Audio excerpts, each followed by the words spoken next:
Soomana guyyaa irraa kana osoo ati hin furreen duratti rakkoon ta'e hundi furmaata argattu. Rabbiin du'aa xiyyaa fiteetillee nurraa qeebalee nu haa gammachiisu. Warra ibiddarraa bilisoome Rabbi nu haa godhu. Dilii teenya Rabbi nuuf haa araaramu. Dilii teenya Rabbi nuuf haa araaramu. Yaadaa muraada keenya Rabbi nuuf haa guutu. Tajabaatte mara Rabbi nuuf haa laaffisu. Tafagaatte mara Rabbi nuuf haa dhiyeessu. Hamtuu Rabbi nurraa haa qabu. Khayrii Rabbi walitti nu haa qabu.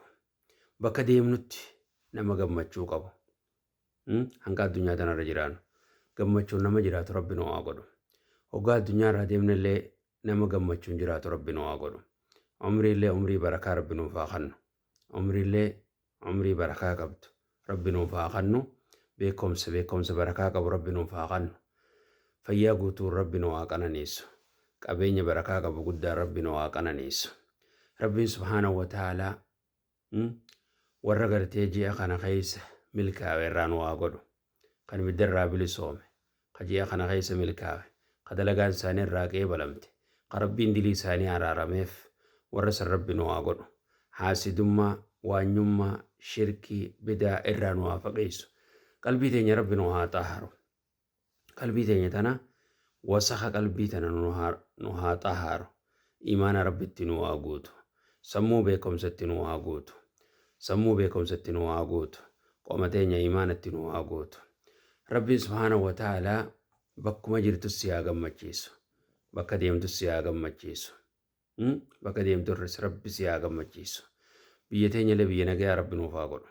Biyya tawhida qabdu, biyya quufa qabdu, biyya jaalala qabdu, biyya tokkummaa qabdu, biyya beekumsa qabdu, biyya wal jaalattu Rabbi nuuf haa godhu. Akkasumatti illee ilmaan keenyallee Rabbi nuuf haa qajeelchu. Kan ilmaan hin qabnellee ilmaan diin Rabbi isaaniif haa kennu. Kan qabullee keenyallee ilmaan diin Rabbi nuuf haa godhu. Warra ilmaan hin qabnellee ilmaan diin Rabbi isaaniif haa kennu. Ilmaan diin Rabbi isaaniif haa kennu. Warra bultii qabdan bultii teessan bultii bareeddu, bultii islaamaa, ta jaalala qabdu, ta gammachuu qabdu, ta nyamnyamii hin qabne, ta hiraar hin qabne Rabbi isiniif haa godhu. Rizqii isinii kannee isin haa gammachiisu. Ilmaan isinii kannee isin haa gammachiisu. Diin isiniif kannee Rabbi isin haa gammachiisu. Fayyaa isiniif kannee Rabbi isin haa gammachiisu. Jaalala isiniif kannee Rabbi isin haa gammachiisu. Jettee Rabbi isinirraa qabee Rabbi isin haa gammachiisu. Hamtuu Rabbi isinirraa haa qabu. Jaalala isin jidduutti Rabbi haa darbu. Warra wal maatii wal jaalattu Rabbi isin haa godhu. Warri bultii hin qabne bultii islaamaa bareeddu ta jaalala qabdu ta gammachuu qabdu Rabbi isiniif haa kennu.